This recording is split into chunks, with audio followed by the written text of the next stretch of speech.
Academy.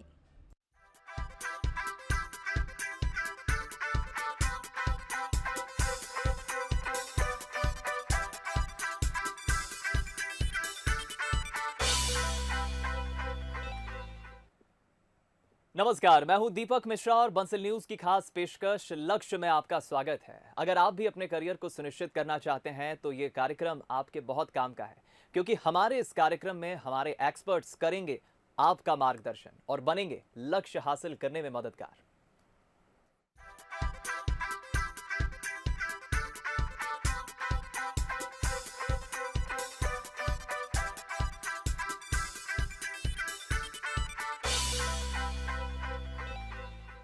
तो जैसा कि आप जानते हैं कि हमारे इस खास कार्यक्रम लक्ष्य में हम उन लोगों से आपको रूबरू कराते हैं जो एजुकेशन की फील्ड में, शिक्षा के क्षेत्र में बेहतर काम कर रहे हैं और बेहतरी के लिए काम कर रहे हैं। छात्रों के मन में करियर को लेकर उठने वाले सवालों का जवाब देते हैं और कैसे शिक्षा का स्तर बढ़े, इसके लिए कोशिश कर रहे हैं। तो लक्ष्य की आज की इस खास पेशकश में हमारे साथ भोपाल स्टूडियो में मौजूद हैं डॉक्टर मंजू सिंह, जो बाल भवन स्कूल श्यामला हिल्स भोपाल में हिंदी विषय के टीचर हैं, और साथ ही मौजूद हैं समृद्धि सक्सेना, जो बाल भवन स्कूल की स्टूडेंट हैं। डॉक्टर मंजू और समृद्धि, आप दोनों का बहुत स्वागत है। धन्यवाद, नमस्कार। सबसे पहले कार्यक्रम की शुरुआत करूंगा मैं, और डॉक्टर मंजू मैडम, आप ही से जानना चाहूंगा, जैसा कि हमारे कार्यक्रम का नाम है लक्ष्य, लक्ष्य को कैसे परिभाषित करेंगी आप, कैसे इसकी व्याख्या करेंगी, और किसी भी विद्यार्थी के जीवन में लक्ष्य का होना कितना महत्वपूर्ण होता है? लक्ष्य आपके कार्यक्रम का जो इंगित उद्देश्य है वो हमें ये बताता है, ये सिखाता है विद्यार्थियों को कि अगर लक्ष्य केंद्रित है, जिस तरह पांडवों से पूछा गया प्रश्न का उत्तर अर्जुन ने अपने गुरु द्रोणाचार्य को दिया था कि उन्हें सिर्फ चिड़िया की आंख दिखाई देती है, यानी कि उन्हें अपना लक्ष्य दिखाई दे रहा था, बाकी सबको सारी दुनिया दिखाई दे रही थी। उसी तरह विद्यार्थी जीवन में यदि लक्ष्य केंद्रित है, यदि एकाग्रता है, एक लग्न होकर अपनी निष्ठा से वो विद्या अध्ययन करता है, तो उसके जीवन में सफलता के नित नए आयाम स्वयं ही निर्मित होते जाते हैं। और इस पथ पर आगे बढ़ते हुए वो कहाँ पहुँचता है, ये उसके निश्चित लक्ष्य के कारण ही सिद्ध होता है। बिल्कुल ठीक कहा, बहुत खूबसूरत बात आपने कही है। उदाहरण देते हुए, वो अर्जुन को जो लक्ष्य दिखा था उसे सिर्फ चिड़िया की आंख दिखी थी, और ये बहुत सटीक उदाहरण आपने दिया है। मैडम, अब आपसे मैं जानना चाहूँगा, चूंकि आप एजुकेशन की फील्ड में हैं, आप शिक्षिका हैं, हिंदी विषय पढ़ाती हैं आपने इस पेशे को क्यों चुना? और मैं चाहूँगा कि आप अपने स्कूल के बारे में भी बताएं, बाल भवन स्कूल के बारे में। कब से स्कूल ऑपरेट हो रहा है, कितने वर्षों से आप पढ़ा रही हैं, और आपके स्कूल में मैथमेटिक्स स्ट्रीम के कितने स्टूडेंट्स हैं? हमने शिक्षिका बनने का स्वप्न देखा था, क्योंकि ऐसा हमारे बचपन में हमको बोला जाता था कि बहुत भाषण देती है, बहुत बोलती है, तुम्हें तो टीचर बनना चाहिए। तो हमने भी अपने मन में ये ध्यान में लाया कि हम सच में बहुत कहानियाँ सुनाते हैं, बहुत भाषण देते हैं, तरह तरह की घटनाएं सबको बताते हैं, तो क्यों ना हम टीचर बने और विद्यार्थियों का ज्ञानार्जन बढ़ाएं, उनको ज्ञान उपयोगी बातें सिखाएं। इसलिए हमने टीचर बनना चुना, और ईश्वर की कृपा से हमें इतने बड़े विद्यालय में काम करने का अवसर मिला। बाल भवन 46 वर्ष से शिक्षा के क्षेत्र में नित नए आयाम स्थापित कर रहा है।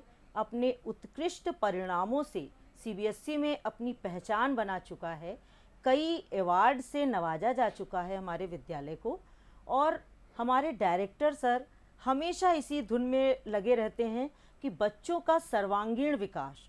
और हम लोग भी यही सोचते हैं एक टीचर होने के नाते कि उनके मन के भावों को समझें और उन्हें लक्ष्य की ओर इंगित करें कि वे अपने जीवन का लक्ष्य निर्धारित करें और आगे बढ़ें, तभी सफलता मिलेगी। बिल्कुल ठीक कहा आपने। सर्वांगीण विकास, ऑलराउंड डेवलपमेंट जब बच्चों का होता है तो ज़रूर बच्चे आगे चल के सफलता की ओर बढ़ते हैं, और बड़ी खुशी होती है ऐसे लोगों से मिलके, फिर चाहे वो डॉक्टरी के पेशे से हों, वो पुलिस विभाग से हों, वो फिर देश की रक्षा पे मौजूद हमारे फौजी भाई हों, या फिर आप जैसी शिक्षिका हों जो अपने लिए ना जीते हुए दूसरों के जीवन को भी उज्ज्वल करते हैं। और मैं समझता हूँ कि एक ज़िंदगी के साथ साथ अनेक ज़िंदगियों को उज्ज्वल करते हैं, भविष्य का निर्माण करते हैं आप। मैं लौटूंगा आपके पास मैडम। समृद्धि भी हमारे साथ मौजूद हैं, 12th की स्टूडेंट हैं बाल भवन स्कूल में ही। समृद्धि, अपने बारे में बताइए, आप भोपाल से ही हैं, फैमिली में आपके कौन है, और कितने वर्षों से आप बाल भवन स्कूल में पढ़ रही हैं? मैं बाल भवन स्कूल की छात्रा हूँ। मैं स्कूल में 12 वर्षों से पढ़ रही हूँ। मेरे मैं एक जॉइंट फैमिली में रहती हूँ। हम लोग कुल 5 लोग हैं। मेरे दादाजी एक रिटायर्ड एग्जीक्यूटिव ऑफिसर रह चुके हैं एमपीएसईबी में। मेरी मम्मा भी एक डॉक्टरेट हैं। मेरे पापा एक बहुत ही अच्छे बिजनेसमैन हैं। एंड इसी तरह हमारी फैमिली सम अप होती है। मेरी दादी भी बहुत ही एक स्वीट होम मेकर हैं। सो इस तरह से मेरी कहानी चलती है। यानी आप 12 सालों से पढ़ रही हैं समृद्धि। अब चूंकि आप अपनी स्कूलिंग लाइफ बहुत जल्द खत्म करके कॉलेज की लाइफ में आगे बढ़ेंगी, आगे आने वाले जीवन के लिए आपने क्या लक्ष्य तैयार किया है? आगे चलकर आप क्या बनना चाहती हैं और अभी आप अपने एग्जाम्स की तैयारी कैसे करती हैं, ज़रूर बताएं। मैं आगे अपना टेक्निकल फील्ड में करियर बनाना चाहती हूँ। मुझे लगता है एक बहुत ही ग्रोइंग फील्ड है हमारे इंडिया में। बहुत ही ज़्यादा न्यू अपॉर्चुनिटीज़ हर फील्ड में स्पेशली इसको लेकर डेवलप होती जा रही हैं। एंड मैं अपनी पढ़ाई के लिए सबसे ज़्यादा फोकस करती हूँ सेल्फ स्टडी पे। यूजुअली हम लोग ये सोचते हैं कि हमने 6 आवर्स के स्कूल के लेक्चर्स अटेंड कर लिए एंड 4 आवर्स के कोचिंग के लेक्चर्स अटेंड कर लिए तो हमारी 10 आवर्स की स्टडी हो गई। बट एक्चुअल में स्टूडेंट लाइफ में खासकर हायर सेकेंडरी लेवल पर आके आपकी सेल्फ स्टडी बहुत ज़्यादा इम्पोर्टेंस रखती है। तो ज़्यादातर मेरा फोकस सेल्फ स्टडी पर ही रहता है। बिल्कुल ठीक कहा आपने और बहुत अच्छा जवाब आपने दिया, क्योंकि मैं देखता हूँ कई पेरेंट्स में एक असमंजस की स्थिति भी होती है कि अगर आपके पेरेंट्स वर्किंग है तो उन्हें इस बात की चिंता सताए रहती है कि हम अगर वर्किंग पेरेंट्स हैं, हम अगर काम पे बाहर जा रहे हैं तो फिर हमारे बच्चे का एजुकेशन कैसा होगा। फिर उन्हें वो एक रुख दिखता है कि इन्हें ट्यूशन ज्वाइन करा देते हैं। लेकिन बहुत अच्छी बात आपने समृद्धि कही है कि सेल्फ स्टडी, आप अपने आप को कितना वक्त देते हैं और अपने आप को किस तरह से आप डेवलप करके आगे ले जाते हैं। बहुत अच्छी बात कही।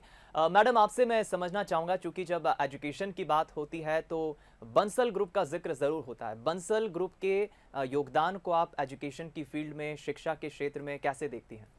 बंसल समूह का योगदान वास्तव में सराहनीय है, क्योंकि कुछ विद्यार्थी ऐसे भी हैं जो शिक्षा के क्षेत्र में नई शिक्षण तकनीकों के साथ अपना सफलता के परचम लहराने का स्वप्न देखते हैं, पर वो पूरा करने में असमर्थ, असहज होते हैं। और बंसल समूह के प्रोत्साहन से, बंसल समूह के योगदान से ऐसे विद्यार्थियों को नए आयाम मिलते हैं। उनको वो सुविधाएं, वो शिक्षण तकनीकी से परिचित होते हैं और उनको ऐसा लगता है कि शायद से उन्होंने जो स्वप्न देखा था वो बंसल समूह के योगदान से पूरा हो सकता है, क्योंकि बहुत सारी सुविधाएं बंसल समूह द्वारा प्रदान की जाती हैं।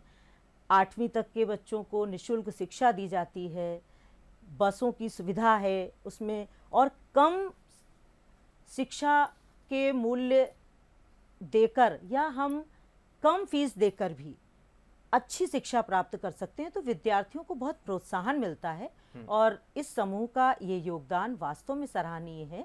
शिक्षा के क्षेत्र में, तकनीकी के क्षेत्र में बहुत सराहनीय योगदान हम मान सकते हैं और हम देखते हैं उसको। जी, यानी बिल्कुल। और मैं भी दर्शकों को ज़रूर बता दूं, चूँकि बंसल ग्रुप की जब बात होती है, योगदान की बात होती है एजुकेशन की फील्ड में, बंसल न्यूज़ के जो मैनेजिंग डायरेक्टर हैं सुनील बंसल, उनके पिता लेट श्री केसी बंसल ने एक बेटर चेंज के लिए एक विजन देखा था, एक ख्वाब देखा था, और उसी ख्वाब को अब बंसल ग्रुप आगे बढ़ा रहा है। फिर चाहे वो एजुकेशन की बात हो, शिक्षा की बात हो, सर्वांगीण विकास की बात हो विद्यार्थियों की टेक्निकल फील्ड में, यही एक मकसद बंसल ग्रुप का एजुकेशन की फील्ड में रहा है, आगे भी रहेगा।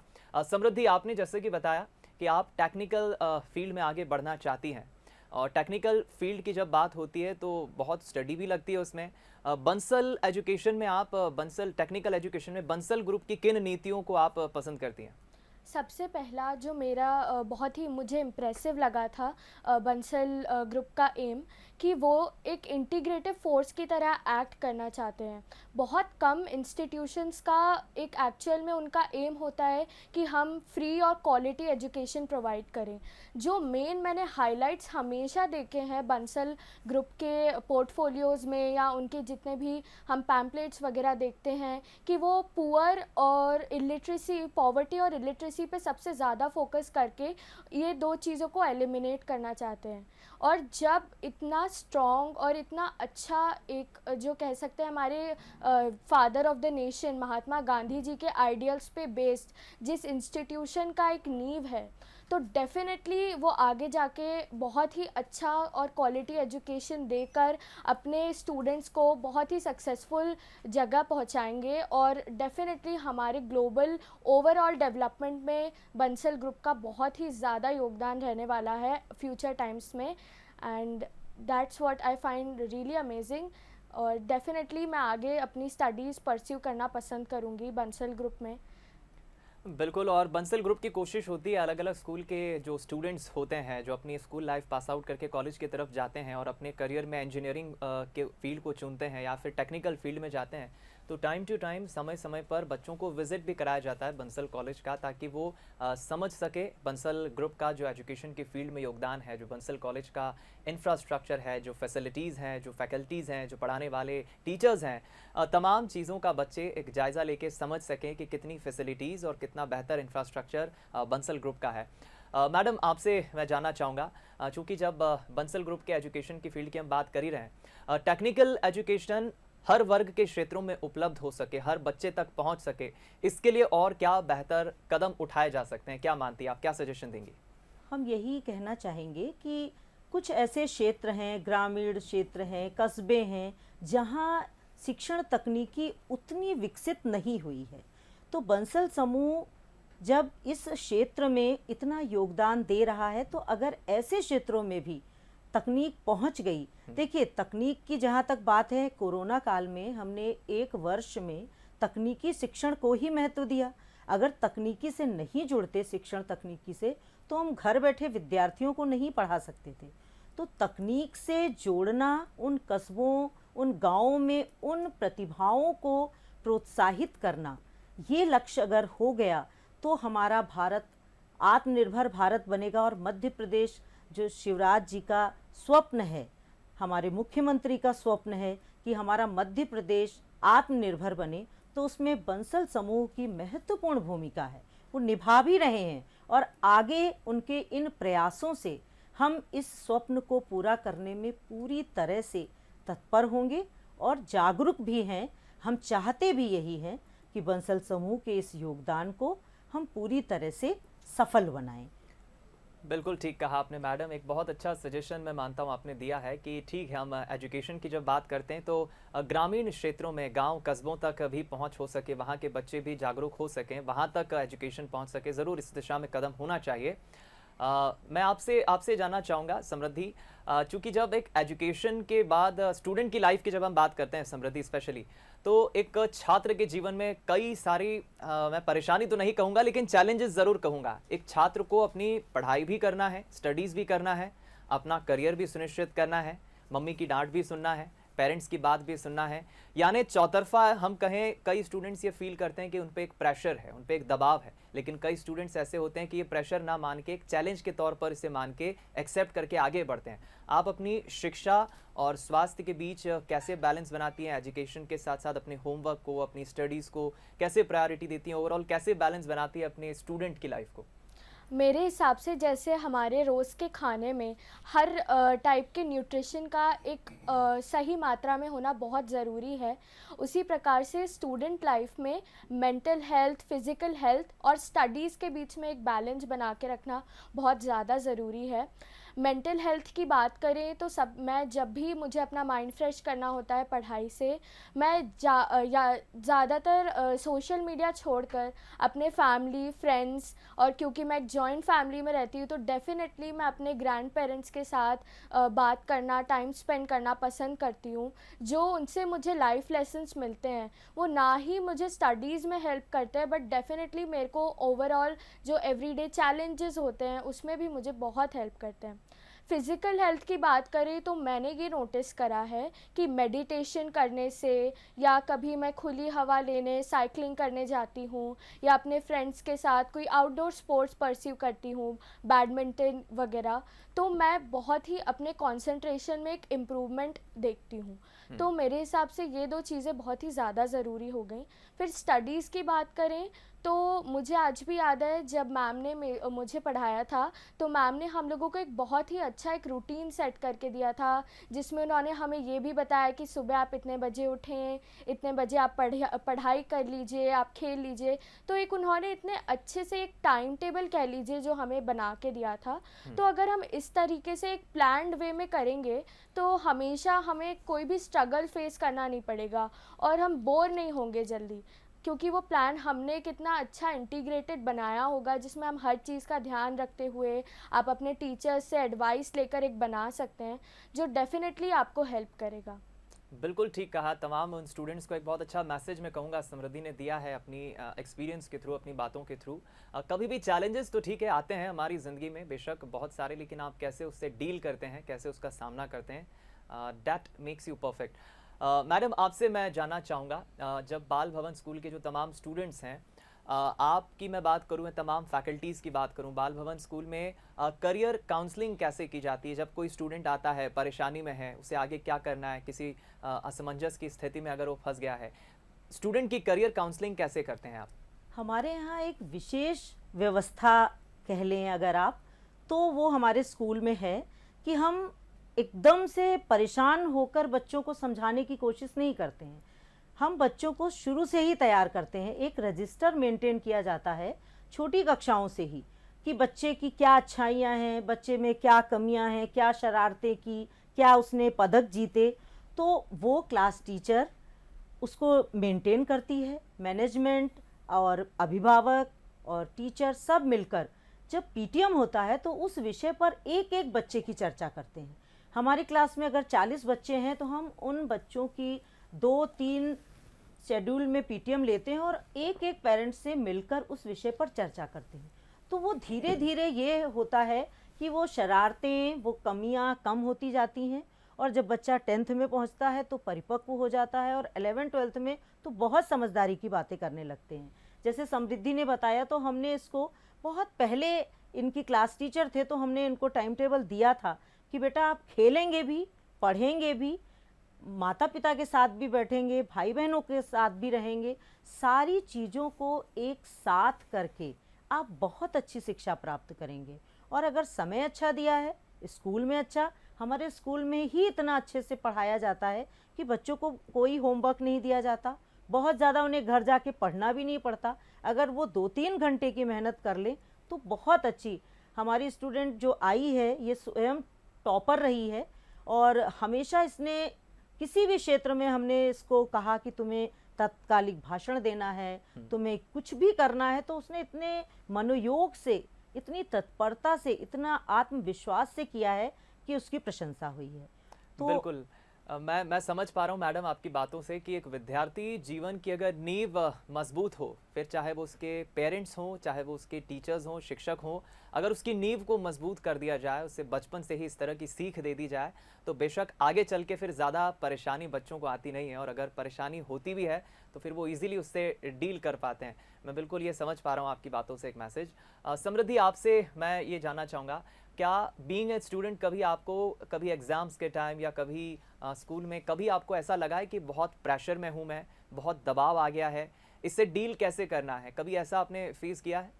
कभी भी नहीं। हमारे टीचर्स हमें इतना इंटरैक्ट करके रखते हैं, खुद से इतना कनेक्ट करके रखते हैं कि कभी भी हमें ऐसा फील नहीं होता कि हम एग्ज़ाम दे रहे हैं तो हमें कुछ अलग से प्रेशर बना के अपने खुद के ऊपर रखना चाहिए, और एक सर्टेन मार्क्स अगर हम स्कोर ना करें तो हमारी लाइफ में पता नहीं क्या हो जाएगा। हमारे टीचर्स हमेशा हम लोगों को इतना काम, कंपोज्ड और एकदम प्रिपेयर करके रखते हैं सारे चैलेंजेस फेस करने के लिए। और ख़ासकर मैं जो देखती आ रही हूँ इतने सालों से, जब मैं बाल भवन में पढ़ती हूँ, एकेडमिक्स, को करिकुलर एक्टिविटीज़ और एक कैरेक्टर डेवलपमेंट जो आजकल के जनरेशन के लिए बहुत ज़्यादा इम्पॉर्टेंट है, उस पर बहुत ज़्यादा फोकस रहता है। प्लस जो मैंने देखा, हमारा मैनेजमेंट ओवरऑल हमेशा यही फोकस करता है कि टीचर स्टूडेंट का रिलेशनशिप कैसे और ज़्यादा स्ट्रॉन्ग हो सके। तो आपको डर तो नहीं लगता अपने किसी टीचर से? नहीं नहीं, बिल्कुल भी नहीं लगता है, और जब मुझे ऐसा फील होता है मैं डेफिनेटली उनसे जी। जाके पर्सनली बात करना पसंद करती हूँ। जी। एंड सबसे अच्छी बात हमारे स्कूल में कि हमारे टीचर्स हमेशा हमें पर्सनल अटेंशन देने का ट्राई करते हैं और जी। डेफिनेटली सक्सीड भी करते हैं। सो ये बहुत अच्छी बात है और यही तमाम बंसल ग्रुप की भी कोशिश होती है। बंसल कॉलेज के जो तमाम टेक्निकल फील्ड के स्टूडेंट्स होते हैं, पर्टिकुलर हर स्टूडेंट पे फैकल्टी का ध्यान रहता है। मैडम, आपसे मैं एक और चीज़ समझना चाहूँगा। बंसल ग्रुप की हम चूंकि बात कर रहे हैं, सब पढ़ें और सब बढ़ें के बंसल समूह का जो उद्देश्य है, ये हर विद्यार्थी तक पहुँचाने के लिए और क्या बेहतर कदम उठाए जा सकते हैं? और दूसरा, मैं ये भी जानना चाहूँगा कि चूंकि अब कोरोना काल के बाद हम एक सेकेंड वेव का भी सामना करने वाले हैं, कह रहे हैं कि सेकेंड वेव आ रही है। कोरोना काल के बाद बेशक दुनिया की अर्थव्यवस्था भी हिली है, लेकिन एजुकेशन की जब हम बात करते हैं तो पिछले 1 साल से मैं देख रहा हूँ ऑनलाइन एजुकेशन का बड़ा चलन हो गया है, ऑनलाइन क्लासेस लग रही हैं। हालांकि कुछ एक्सपर्ट्स का ये भी कहना है कि वो बात ऑनलाइन क्लासेस में नहीं होती जो फिजिकल क्लासेस में होती है। बदलते एजुकेशन पैटर्न को आप कैसे देखती हैं और बंसल ग्रुप के इस उद्देश्य को, सब पढ़ें और सब बढ़ें, हर विद्यार्थी तक पहुँच सके, इसके लिए और क्या बेहतरी के लिए कदम उठाए जा सकते हैं? बंसल समूह का ये कहना बहुत सही लगता है, सब पढ़ें सब बढ़ें, क्योंकि देखिए शिक्षा ही वो सीढ़ी है जिस पर चढ़कर हम अच्छे नागरिक बन सकते हैं, अच्छे डॉक्टर, इंजीनियर, बड़े बड़े पदों पर काम कर सकते हैं। तो तकनीक, शिक्षण तकनीक की उत्कृष्टता ही हमें अच्छे परिणामों से जोड़ सकती है। हमारी तकनीक में जितनी उत्कृष्टता आती जाएगी, हमारे परिणाम भी उतने उत्तम होते जाएंगे। और बंसल समूह का ये योगदान, ये जो चल रहा है, वो आगे और अधिक श्रेष्ठता से होगा, ऐसा हमारा भी अनुमान है कि बंसल समूह नित नए आयाम स्थापित कर रहा है, नित नए प्रयास कर रहा है, और उनके इन प्रयासों से विद्यार्थी लाभान्वित जरूर होंगे। और उनको और अधिक लाभान्वित करने के लिए नई शिक्षण तकनीकी में और ज़्यादा उसको उत्कृष्टता प्रदान की जाए, तो हमें लगता है कि हम सच में आत्मनिर्भर मध्य प्रदेश बनाने में सफल होंगे। बिल्कुल, और यही एक बेहतर स्टेप होगा, एफर्ट होगा, मैं समझता हूँ चहुमुखी विकास के लिए, एजुकेशन की फील्ड में तमाम स्टूडेंट्स के लिए। अब चूंकि समय की कमी है कार्यक्रम में, आप दोनों से मैं एक छोटे छोटे जवाब चाहूँगा। सबसे पहले समृद्धि, आपसे स्टूडेंट्स को आप क्या मैसेज देना चाहेंगे जो स्टूडेंट्स इस वक्त आपको देख रहे हैं? मेरे हिसाब से स्टूडेंट लाइफ में आज की डेट में आपके पास एक टारगेट होना बहुत ही ज़्यादा ज़रूरी है।